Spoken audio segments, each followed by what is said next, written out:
পানি নেমে যাওয়ার পরে যে চ্যালেঞ্জটা আসছে এটা সবচেয়ে বড় চ্যালেঞ্জ। তো যার বাড়ি ভেসে গিয়েছে, যার ফসলি জমি ভেসে গিয়েছে, ফসল ভেসে গিয়েছে, গবাদি পশু ভেসে গিয়েছে, ওই মানুষটাকে মিনিমাম একটু স্বাবলম্বী করতে বা একটা ঘরে আশ্রয় দিতেও কয়েক লক্ষ টাকার প্রয়োজন। যেই এলাকাতেই খাবার যাক না কেন এটার যেন সমবন্টনটা হয়, এটা আপনাদের ওই এলাকার ওই জায়গা থেকে নিশ্চিত করতে হবে। আমাদের ধরে ধরে করা সম্ভব না। এইটুকু নৈতিকতা কিংবা এইটুকু আপনার ব্যক্তিগত দায়িত্ববোধের জায়গাটি থাকতে হবে। পার্শ্ববর্তী যে আমাদের দেশগুলো রয়েছে যাদের সাথে আমরা সরাসরি কানেক্টেড, তারা যদি বাংলাদেশ রাষ্ট্রের কথা চিন্তা না করে শুধু নিজেদের সুবিধার কথা চিন্তা করে কোনো একটি বাঁধ ইচ্ছা মতো খুলে দেয়, তাহলে আমরা বলবো যে এই কার্যক্রমটি বা তার এই কাজটি পরবর্তীতে বাংলাদেশের সাথে তাদের সম্পর্ক কেমন হবে সেটি নির্ধারণ করবে। Sanitary napkin, tasty saline, coil, চিনি, গুড়, চিরা, মুড়ি, ফিটকিরি, পানি বিশুদ্ধকরণ ট্যাবলেট, এই বিষয়গুলো আর বাচ্চাদের যে খাবারগুলো, বাচ্চাদের যে বিভিন্ন খাবার, মেডিসিনগুলো আমরা আপনাদেরকে অনুরোধ করব, যদি আপনাদের থাকে আপনারা দিয়ে যাবেন, যদি আপনারা দিতে চান, আপনাদের না থাকে তাহলে কাইন্ডলি আপনারা একটু কষ্ট করে কিনে এনে যদি দেন তাহলে আমাদের কাজটা একটু সহজ হয়, আমরা এই জিনিসগুলো দ্রুত পাঠাতে পারি।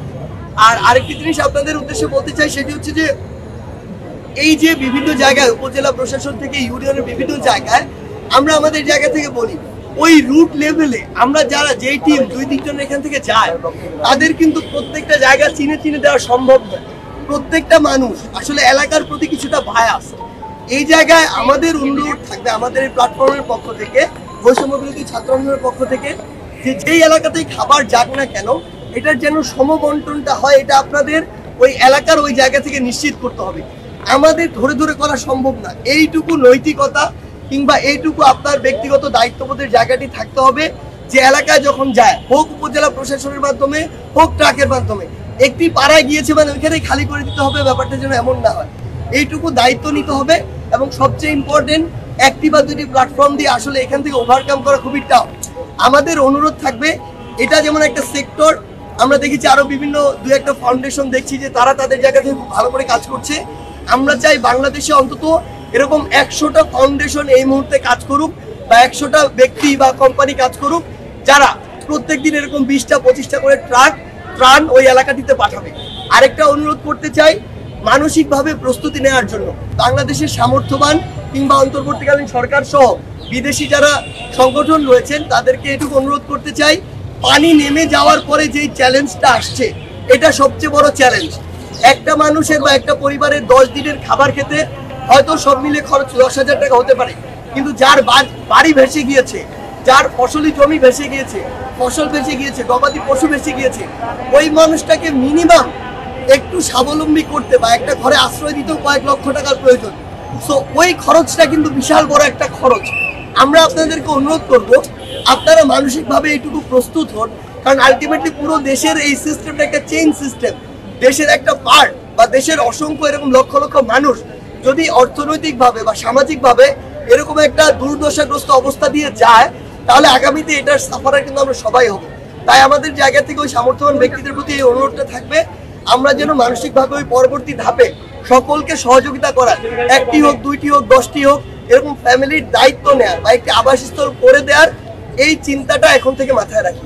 আমাদের জায়গা থেকে প্রথম একটা কথা বলি, কথাটা হচ্ছে এই যে ফারাক্কাবাদ সহ শুরু করে বাংলাদেশের যে প্রধানত 3টা দিক থেকে ভারত বা তৎসংলগ্ন যে রাষ্ট্রগুলো রয়েছে সেগুলো থেকে নদীপথের মাধ্যমে যে পানিগুলো আসে, আমাদের প্রথম কথা হচ্ছে যে এই যে কাজগুলো এগুলো অবভিয়াসলি একটি পলিসির মাধ্যমে, একটি প্রোটোকলের মাধ্যমে হওয়া উচিত, একটি নিয়ম নীতির মাধ্যমে হওয়া উচিত।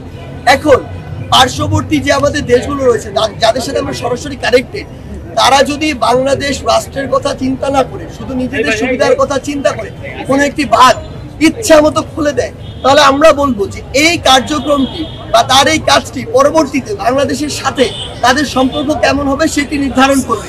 আমাদের জায়গা থেকে স্পষ্ট বার্তা, এরকম কোনো কিছু হওয়ার পূর্ব থেকে যেন বাংলাদেশের অন্তর্বর্তীকালীন সরকারের সাথে কথা হয়, সেটির একটি লিমিট নির্ধারণ হয় এবং আমরা যেন সেটির পূর্ব প্রস্তুতি নেওয়ার উপযুক্ত সময় পাই। আমরা কখনো এটি বলবো না অবিবেচকের মতো যে আপনার ওইদিকে পানিতে ভেসে যাক তারপর আটকে রাখতে হবে, কিন্তু এটা যেন নিয়ম মাফিক, একটি প্রোটোকল মাফিক, একটি পরিবার মতো হয়, সেটি আমাদের জায়গা থেকে স্পষ্ট চাওয়া। এবং অবশ্যই পূর্বে থেকে এই বিষয়ে আলোচনা থাকতে হবে এবং ওই অনুযায়ী যেন আমরা আমাদের কর্মপদ্ধতি নির্ধারণ করতে পারি, সেই সময়টুকু থাকতে হবে। তা না করে কেউ যদি এরকম কিছু করে, স্পষ্ট আমাদের কথা, এটি আমাদের আন্তঃরাষ্ট্রের যে সম্পর্ক সেটি নির্ধারণ করবে। আর আমাদের জায়গা থেকে যদি বলি, আমরা অলরেডি একটি টিম ফর্ম করছি, যেই টিমটি অন্যান্য যদি কোনো এরিয়া এফেক্টেড হয়, ওই এরিয়া যেন এখনকার অভিজ্ঞতা থেকে কাজে লাগে, সামনে এর চেয়ে ভালোভাবে শৃঙ্খলভাবে যেন আমরা পরে কাজগুলো করতে পারি। সত্য, বস্তুনিষ্ঠ ও নিরপেক্ষ দৈনিক জনবাণী।